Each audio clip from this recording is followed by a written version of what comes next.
and welcome to Inside Cottonwood. I'm your host, Doug Bartosh, also your city manager. And I'm here today with Morgan Scott, who really handles a lot of our projects in the city and streets and just a variety of things. And so I thought it was a good time to bring him in to get an update on some of the projects that are occurring. And I guess probably most importantly, and if you're not aware, 12th Street is now open, not completely finished, but ready for use, which I know a lot of people will appreciate, probably the people in the Verde Villages in particular. But let's turn to Morgan and find out, it is substantially complete. What else do they still have to do before we sign off on the final payment on that? Sure, thanks, Doug. As many of you know, 12th Street we had to break into two different projects. So we got the south half done last year. We had to break off the north half, and that was for a variety of reasons. The biggest reason is that's where the ups and downs and the hills are, so a lot more impact to the property owners, and that's the biggest reason that negotiating for those easements and those right-of-ways took a little bit longer. Also, you'll notice the north end took a little bit longer to construct for that exact same reason. A little bit more work went into the north end. It is open to traffic today. There's a little bit of work left to do. Mostly, for instance, there's a little bit more signage. There's some seating that needs to happen. There's some just kind of decorating and buttoning up that needs to happen. But that project is substantially complete and open for operations. Okay, good. So we've finally got that project behind us, which again has been really a gigantic problem or project with a lot of challenges in terms of, like you said, right-of-way acquisition and really design and those kind of things. So that's behind us. Mm-hmm. But what's coming up? What's what's the next project on the horizon? Sure, actually quite a few different projects going on this year. We're trying to phase a few in, especially come the winter time. There's projects, paving projects and other things we can't do in the winter. So the next project we're going to be doing less in the public eye, but very important, is Lift Station 4. Lift Station 4 is near Garrison Park, near the rec center and the library, that same campus. But Lift Station 4 is a wastewater pump station that pumps wastewater up the hill to the Mingus Avenue plant. And there is no backup or bypass to Lift Station 4. So this will be an additional wet well. So in case there is ever any kind of an emergency, this wet well will give our operations staff a lot more time to respond to that emergency. So in addition, it'll give us a bypass so that we can maintain the old wet well, which was built, I believe, more than 20 years ago, and it needs some maintenance on it. So Lift Station 4 should be going out to our JOC contractors, that's our job order contracting contractors, within the next week or so, and we could be under construction of that likely within a month and a half.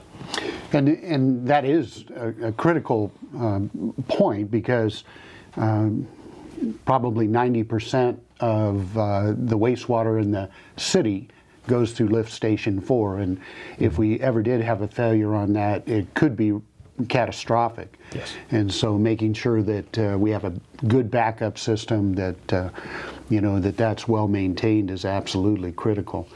Mm-hmm. Any idea of what that's going to cost to get that done?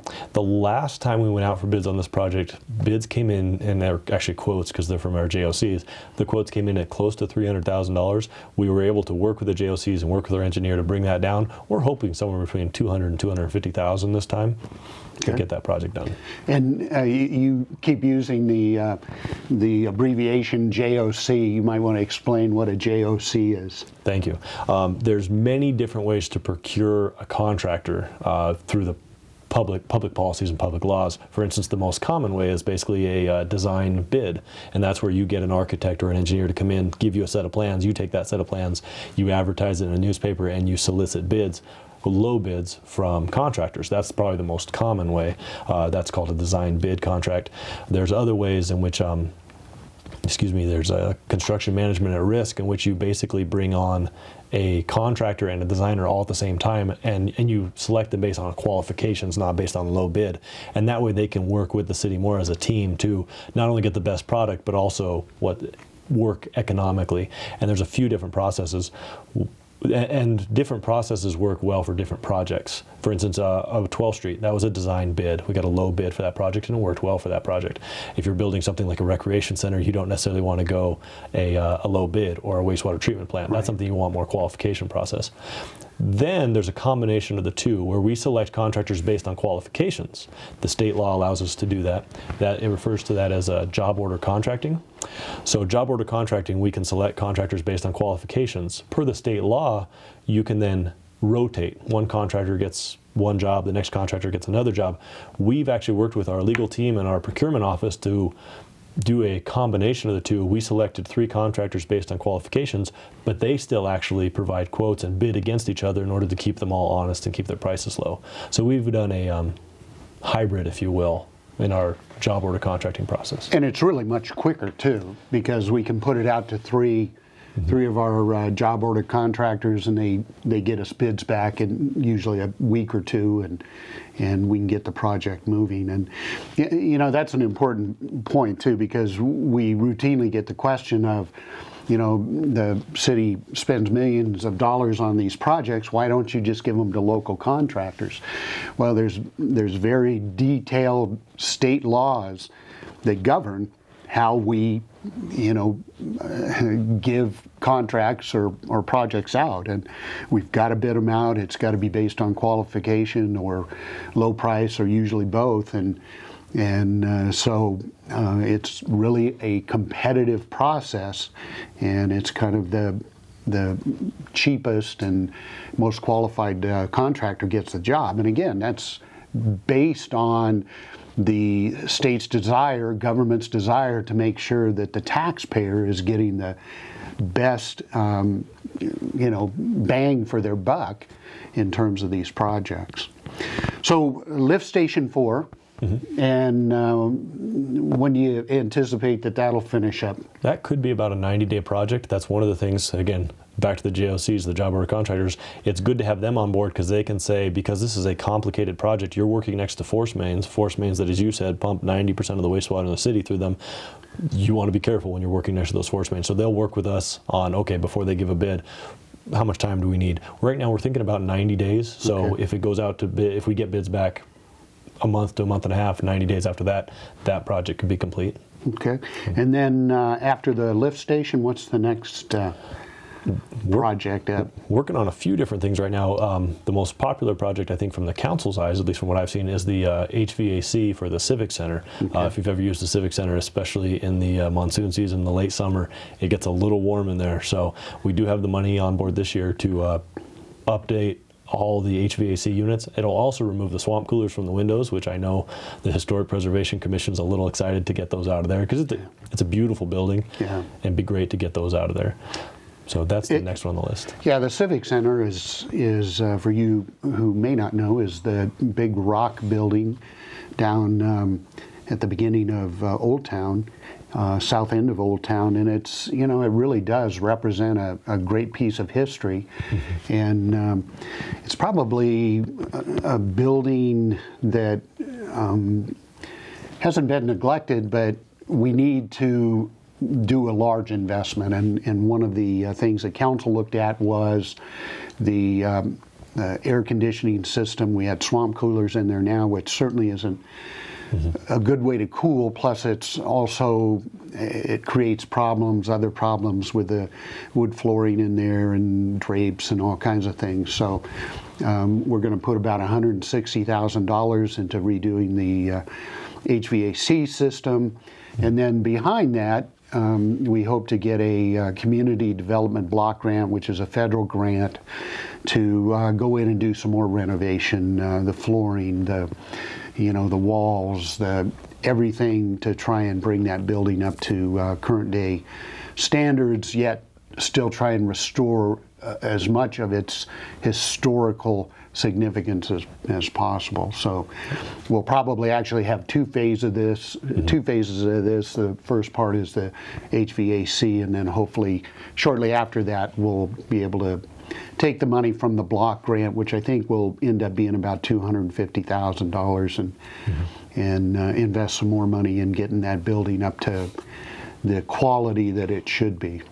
And as you said, that's not only one of our most historic buildings. I believe it was built by the WPA in the 30s. Right. It's probably one of the most iconic buildings for downtown, Old Town Cottonwood. Absolutely. And it really is a beautiful building, and we want to make sure it's beautiful inside and outside, and that it really is set up for good use, because we do have a lot of dance classes that go in there and use that, and during the summertime it can be brutal with just the swamp cooler. So anyway, after that project, what comes up next? And it might even be at about the same time as that project, because we just released a quote or a scope of work to a local architect for renovations of our restrooms at our parks facilities. Now, this is 3 different restrooms, 1 brand new restroom at the what we call Kids Park.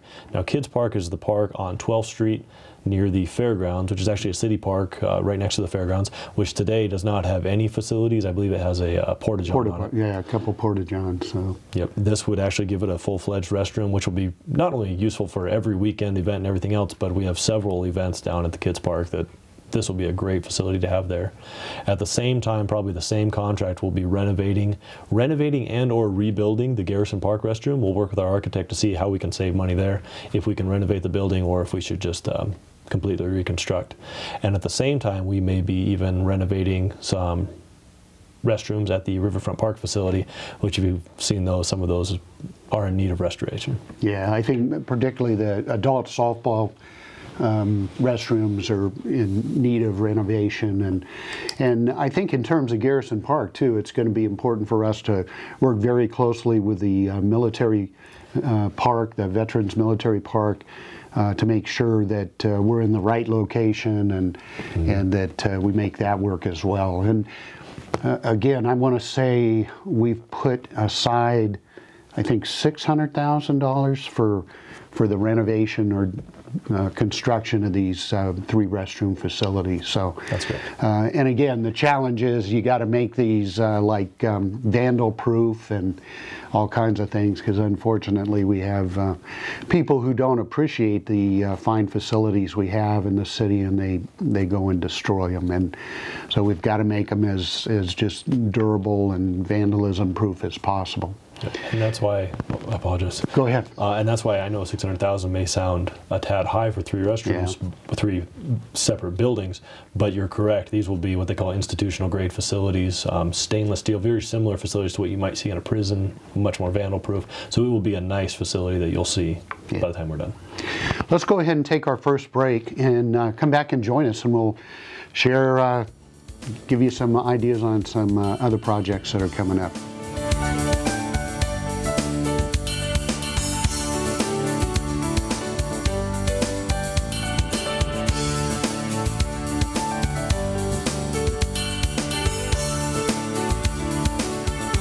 Orkin has pest control down to a science. When your business chooses Orkin's Precision Protection Program, you get a tailored pest control program for your specific industry and environment. Your business can benefit from over a century of experience, training, and scientific knowledge that define the Orkin man.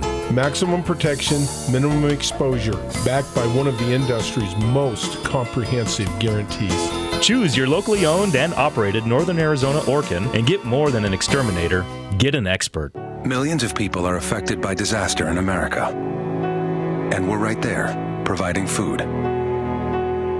With more than 200 food banks, reaching communities all across America. Donate now for immediate relief and long-term recovery. Every dollar helps provide food for disaster victims. Help now at feedingamerica.org.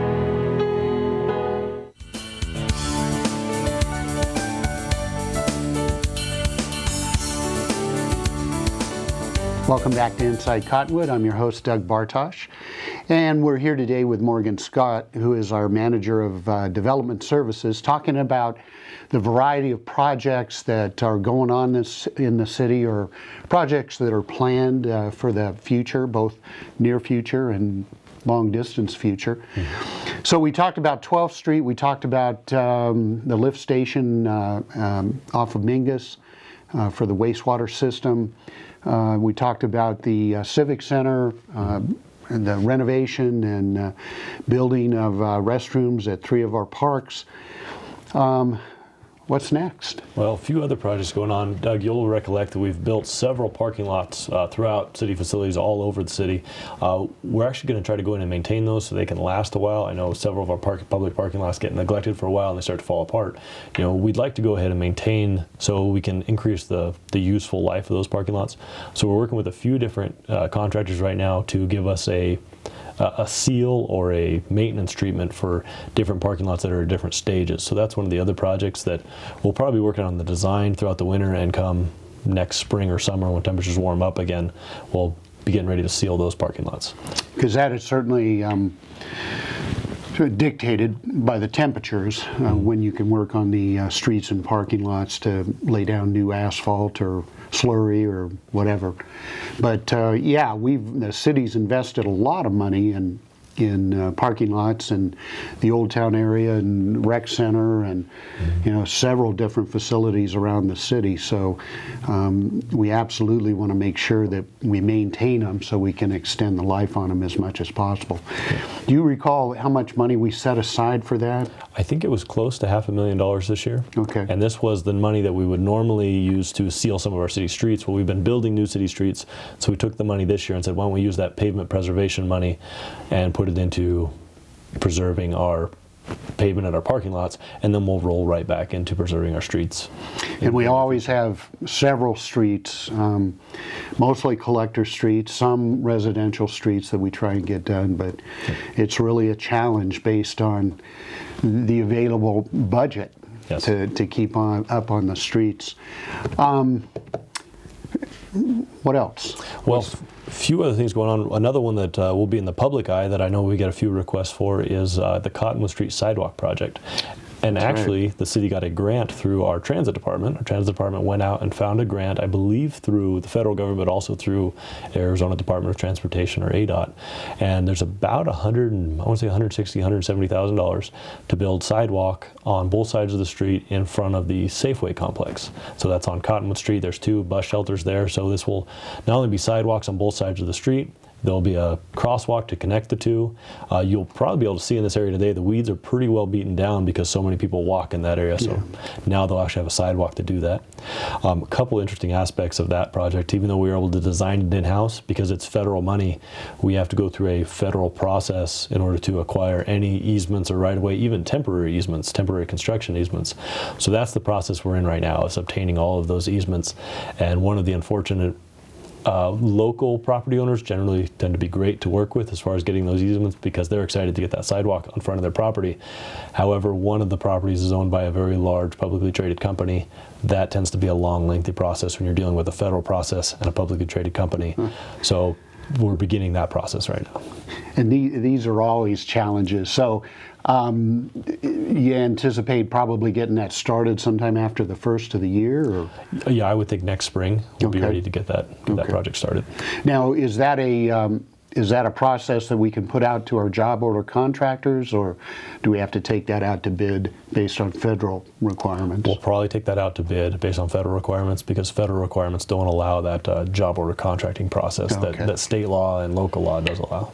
So you can see kind of the complication of getting projects bid out and all the regulations that we have to follow to get these done. But that'll be nice because we do get a lot of people, because of Safeway and all the other commercial properties along there, a lot of people using the side of Cottonwood Street, so it'll be nice to have sidewalks in there and get them going. What else you got beyond that? The next big streets project we have is Mingus Avenue. As you remember, we just reconstructed Mingus Avenue from 89A up near the Maverick Station to the schools by Willard. The next project will be from Willard down to 10th Street. So this is the portion, probably one of the busiest portions, in front of the schools, the post office, the county building, the rec center, the library. That portion, the county court, that's the portion that we'll be constructing next. We do again have federal money for that. However, the city's also going to be matching, more than matching, that federal money. An interesting aspect of that project is the state is technically going to administer it. We will still be involved actively in that project, but that's the next big project we're working on, and that will not only be a new water line, brand new asphalt, brand new curb and gutter and sidewalk, bike lanes, a center turn lane, and in council in about a week, we'll be going to them to find out where we want the reclaimed water line to go in there. So that project's going to be pretty large project.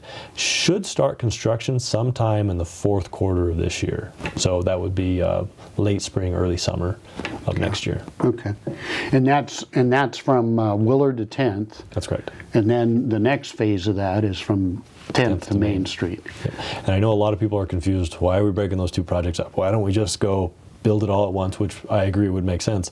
The biggest reason is because of federal money, and it's a little bit what we just talked about. When you build something with federal money, you build it per Standard Labor Act, you acquire right-of-way through the Uniform Act, you pay what's called Davis-Bacon wages, you have to do an environmental on every piece of ground you break. So in general, a project will cost about 30% more when you use federal money.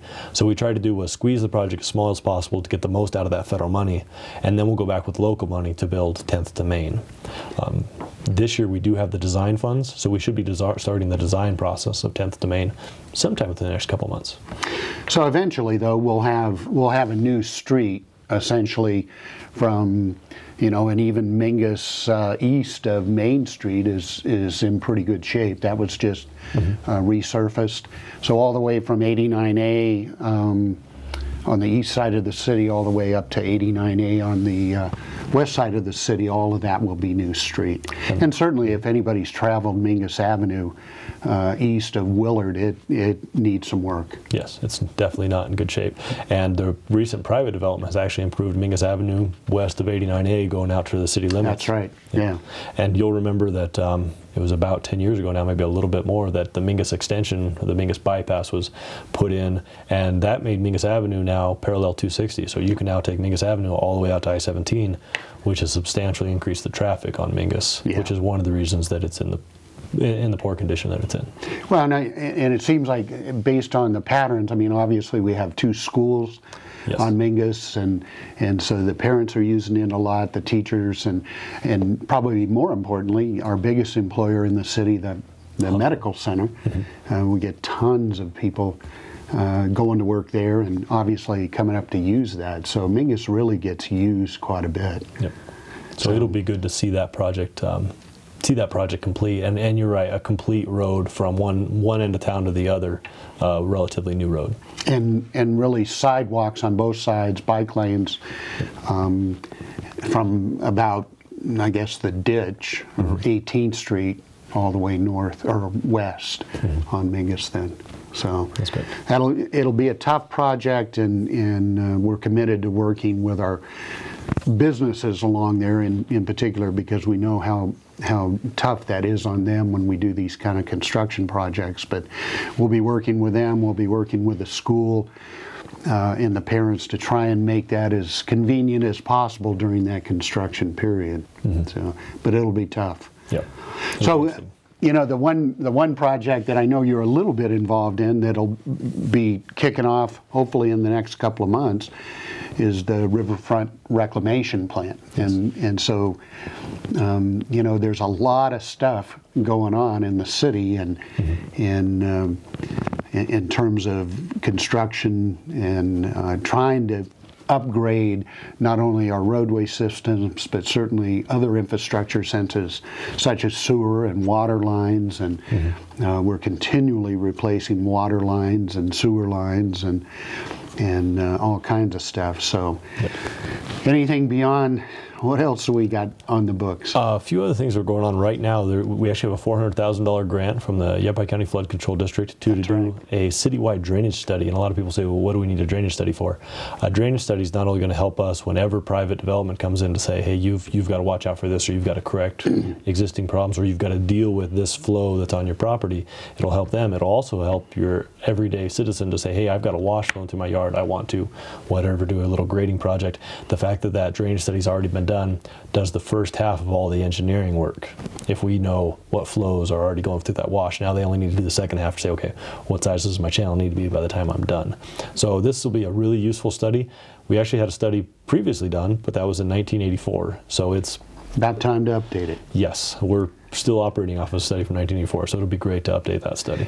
You know, and what's great about this, the money we're getting for this is we all pay into the Yavapai County Flood District, and so that's where we're getting this money, is money that our citizens have paid into the district. We can now get it out of the district and be able to do this study, which will be valuable, and it'll also give us an idea of maybe where we need to do some additional study to hopefully get people out of the floodplain, which if you pay flood insurance, that's a pretty substantial cost every year. So, you know, we'll be keeping people informed of what's going on and what we find once we get through with this. What else is going on? The only other big project we've got going on right now is the Verde Valley Regional Transportation Study, which is a coordination effort. It's actually an ADOT grant paying for it, but it's a coordination effort. All the municipalities in the Verde Valley, in addition to the county, working together. We just got done with a meeting last week to make sure that we're all in alignment with our goals, to make sure that one city's not requiring a project that another city's now going to not allow that same street to go through. I'll give you an example. You know, there's a new development being proposed, the 89 and Vine or Verde Santa Fe North. Well, this regional transportation study will substantially impact what the city's going to ask that development to do. So this transportation study will not only help with developments like that, but several other developments as they come in, and what projects the city's going to want to do in future years and budget and plan for. Let's go ahead and take another quick break, and then we'll come back and finish up and talk a little bit more about the transportation plan, but also we've got a big project starting next spring, probably, and that's Highway 260. So come back and join us for that.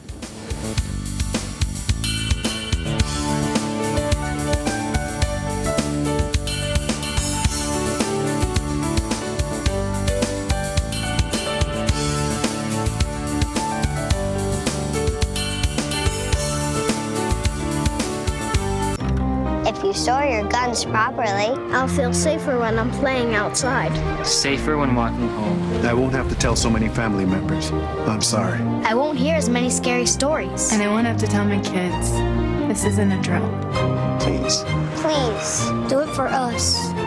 Your family, friends, and neighbors are all counting on you. Never let your gun get into the wrong hands. Remember, always, lock it up. Visit ncpc.org. Orkin has pest control down to a science. When your business chooses Orkin's Precision Protection Program, you get a tailored pest control program for your specific industry and environment. Your business can benefit from over a century of experience, training, and scientific knowledge that define the Orkin man. Maximum protection, minimum exposure, backed by one of the industry's most comprehensive guarantees. Choose your locally owned and operated Northern Arizona Orkin and get more than an exterminator. Get an expert.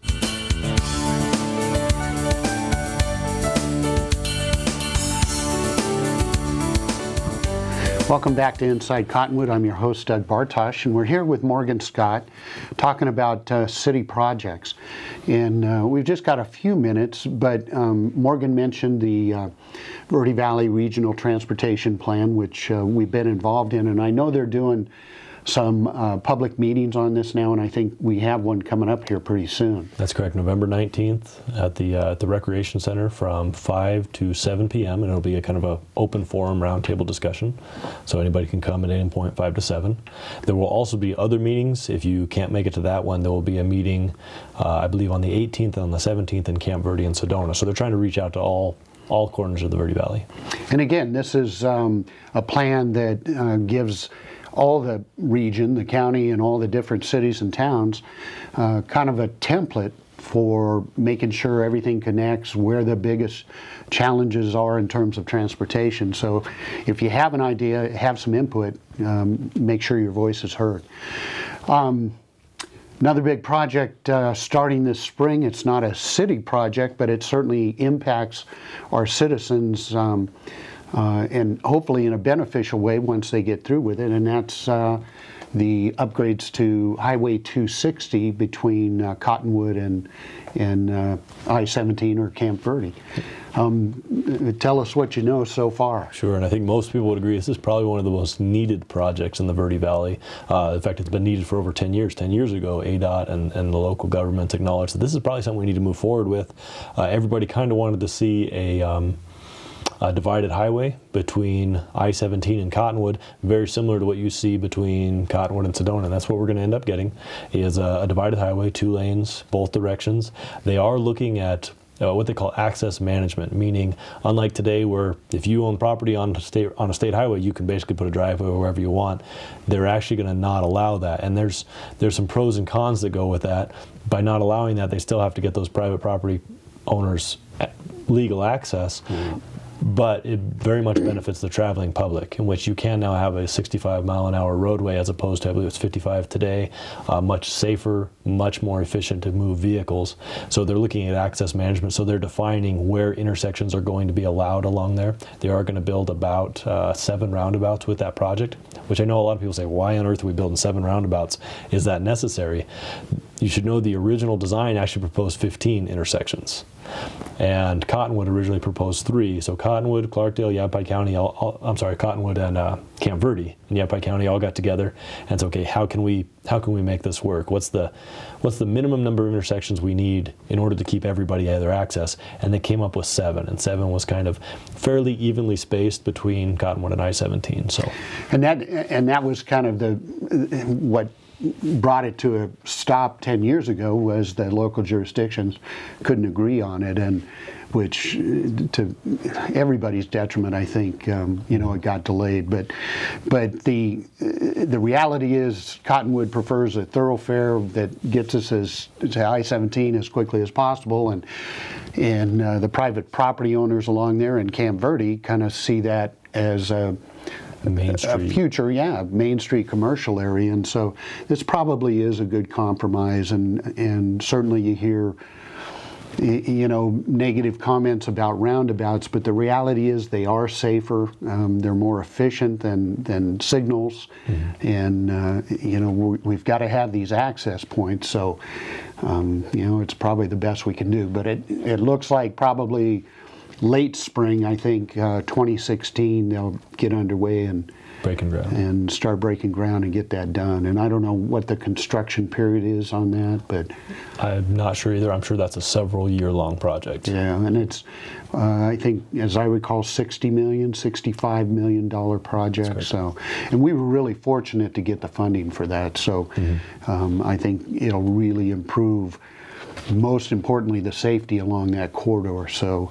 It's something definitely we need. Yep. Well, thanks, Morgan, for joining us today.